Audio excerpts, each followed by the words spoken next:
Alright, this is that PokerStrategy.com Team Liquid Star League. We are in Game 3 of Draco against Sen. The map is Outsider SE. And over at 9 o'clock, we have the blue Protoss Draco. Down at the bottom right, about maybe 5:15 Tasteless, we have the yellow Zerg Sen. Remember what we said earlier, we want to watch and see, is the Protoss going to pile on low ground and make the gateways? It's certainly a doable strategy. Or is Draco saying, no, I want to play a more standard game because I think they can beat Sen on a map that's actually just pretty tough for Protoss as time progresses. We're going to find out momentarily here. But there's one thing you definitely can't do. You really can't gate inside your main. Oh my god. Never mind. Maybe you can. Draco looks like he's gonna do something like that. He does make the pylon there. Sorry, Draco. I wasn't trying to diss on you. We just don't normally see it. So, alright. He's going to go for pylon in the main. Maybe gateway on 10, gateway on 12. I'm not sure. Maybe gateway on 9, gateway on 9, or 8 on 9. Well, you know, if I had to make a guess, I think we're going to see some really highly technical one-base play out of Draco here. You know, maybe hop some Dark Templars over some mineral patches, you know, get that really quick Corsair. The fast expanding isn't working, so he's got to try something new, and if he was going to go for a Zealot Rush, you would think he'd do it in the natural, where he could use those gateways both as something that's closer to Sen to rush him quicker, and also to block future attacks from Sen. Well, he's either going to get a gateway on 12, or he's going to get his assimilator. So we're going to find out in a second. Pylon next, so he's going to squeeze out a few more probes, so one more building before we kind of find out what exactly is the strategy he has planned. What Draco's doing right now is he's going to go for a technique that Sen didn't really get to practice against. Sen could have played 100 games on this map. He most likely didn't play too many against a technique like this.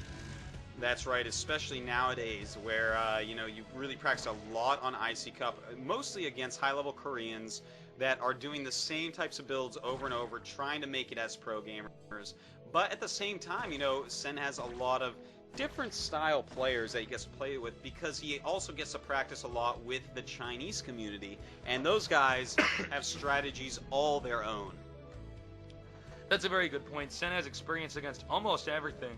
Now we do see the first Zealot out here. I don't know, maybe he's going to make a Nexus here in the back of his base. That's also a possibility. You want to be careful because you can get drone drilled doing something like this. There's a lot of stuff that can go wrong. We see the Zerglings now moving up to his opponent's base. Probe's going to go down here and try to defend at the ramp. The second Zealot has to get there in time. And it looks like, luckily enough for him, he will. Yeah, it looks like he is going to be totally safe. And if we look up at the mineral-only base above Draco's main, looks like he is, in fact, going to go just for a quick Nexus here. So I think that what we're going to see here, because he is taking that base that does not have the additional gas, which you really need to battle Zerg, I think what we're going to see is, you know, maybe a +1 with speed style attack, you know, just like a ton of Zealots, some sort of crazy all-in type strategy from Draco. I just can't think of anything else that would really work well against Sen. This doesn't really transition into anything that's really great late game against Zerg on this map. Well, when Zerg take an expansion that has a gas and you don't, I mean, Zealots are the only thing you can do, or try to spend that money on cannons to secure an expansion that does have a gas geyser. But yeah, right now I don't know if this opener is going to pan out well for Draco. However, as you said, a good timing attack could very easily knock Sen out of the game. Otherwise, I think Sen's just going to have an econ advantage and a positioning advantage overall. Quick layer here for Sen. I think we could be seeing quick lurkers. Quick Mutalisk is also not a bad option as well. Yeah, you know, Draco's tech is actually so late, and we see he adds a couple gateways in the bottom of his base.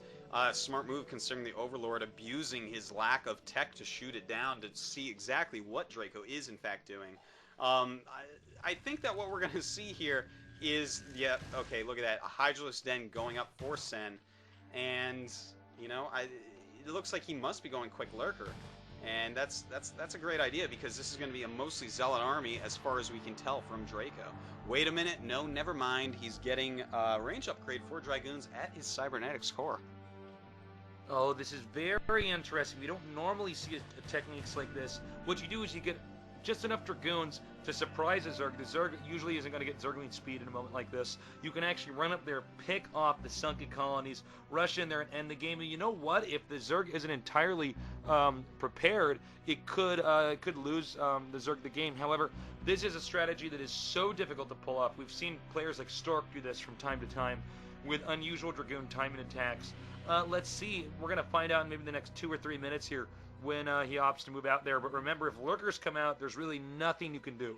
So you have to kill him before the Lurkers complete. You know, quite true. And as you see with these Zerglings running around in the middle of the map, Sen does in fact have the speed upgrade, so that's going to make the Dragoons even weaker as a strategic choice.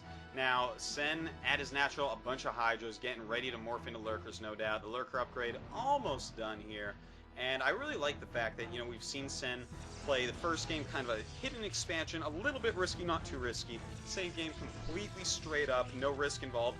Third game, he's just saw what Draco was doing. He's like, wow, that's kind of weird. Okay, I'm going to go 2-hatch Lurker. I know he didn't have that planned when he was thinking out what he was going to do on this map against Draco. Okay, the clock is ticking. Draco's going to move out any second now. He just wants to get enough Dragoons, and then he's going to charge down there. But remember, Lurkers are going to be on the way. In fact, they already are, and that's going to be a shocker for Draco. His timing's a little bit off. I don't know about this strategy. Frankly, I didn't see it coming. I said 4 or 5 times what I thought he was going to do. This was the last thing I expected. But the timing on this build overall is just off. The idea isn't bad, but it's just not going to work out. Here we see him moving out now, but is it really going to be too late? Lurkers can burrow. I think this game's pretty straightforward.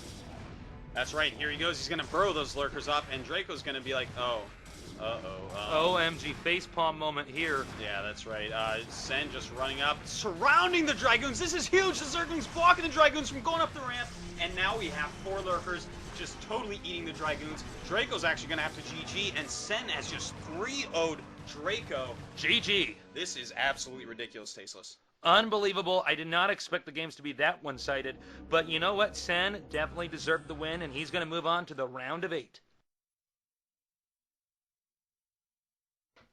Well. What can we say, man? We saw 2 matches tonight against 4 of the really best corners of all time in the scene. We had Zalzi against Hydra, 3-0 in Hydra's favor, pretty dominating games.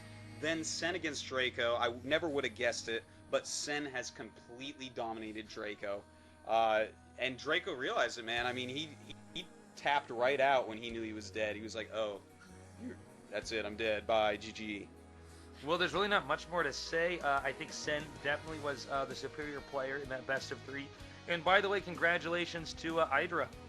Yeah. Because he's going to move on as well. He moves on, and Sen moves on. You know, a lot of people did predict these 2 guys to go forward. And do not forget, everyone, watch tomorrow's match as well. We have another couple great matches casted by Chill and Day 9, the brother, of course, of Tasteless. Yep, that's my little brother. He's a great commentator, so tune in for that. And is there anything else we need to say for this? You know, thank you, of course, to the sponsor of this, the PokerStrategy.com. Team Liquid Star League could not be done without PokerStrategy.com. Huge cash tournament. Wow. I'm totally in love with them for doing this for us. And, of course, the Team Liquid staff that is making this all possible. Yeah, and thank you guys at home for tuning in. This wouldn't be possible without you.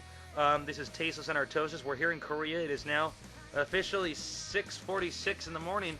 So I am going to go to sleep in a taxi on the way home, but I definitely had a lot of fun, guys, and we're going to be back for some more games in the weeks to come. That's right, and now one more reminder, do not miss tomorrow. We have Noni against Tarson and Phoenix against Cole. 2 really great matchups, 4 really great players. So be there or be square. All right, thank you all for listening, and see you later.